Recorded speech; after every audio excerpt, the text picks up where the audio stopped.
Welcome to Prince Shortened House, exercise number 67, legal real judgments, 100 words a minute. Ready? Start.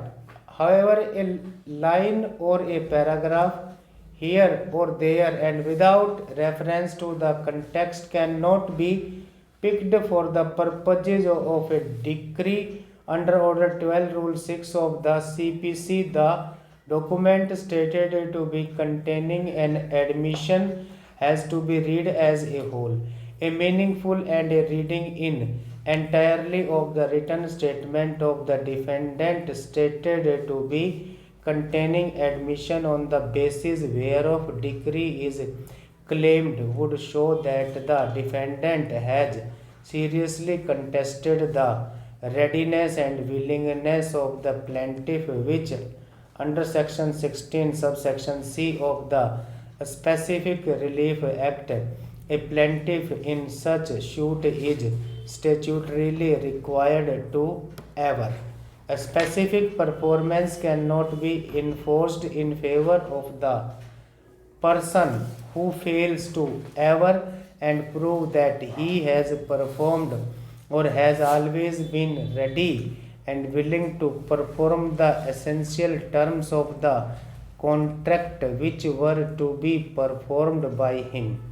What has to be seen is whether there is an admission by the defendant of the said averment of the plaintiff so as to dispense with the proof thereof and to enable this court to at this stage only enforce specific performance.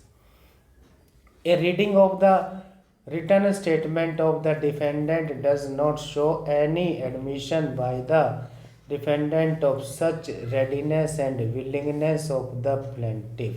On the contrary, that is seriously challenged. The plaintiff has given instances of the plaintiff renegating from other purchase of immovable property owing to financial problems. The defendant has called the plaintiff a habitual litigant and has gone to the extent of expressly pleading that in spite of the defendant given time to the plaintiff till 15th July 2004 to make the payment, the plaintiff could not do so. The defendant has, of course, made the averments in the written statement as set out in para 11 herein above and on the basis whereof the application has been filed. However, the aforesaid averments are not in admission of the readiness and willingness of the plaintiff, but in an attempt to call the bluff allegedly pleaded by the plaintiff. It is the case of the defendant in the written statement that the plaintiff had not been ready and willing and had instituted the suit to cover his own default. It was further the case of the defendant that the plaintiff even then was not ready and willing to perform his part of the agreement. It was in that context that the defendant had pleaded that he was ready and willing, subject to the plaintiff within 30 days, and at another place it is pleaded within 15 days, making the payment along with interest agreed. It is in this light that the events aforesaid during the pendency of the suit become relevant. The so-called admissions were made in the written statement filed on 5th October 2005.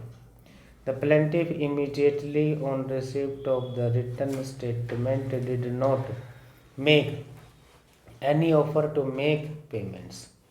On the contrary, the plaintiff filed a re-application denying the said offer of the defendant.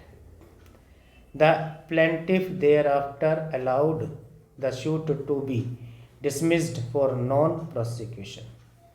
This court, while restoring the suit, did not believe the reasons given in the application for restoration, but in its inherent jurisdiction restored the suit.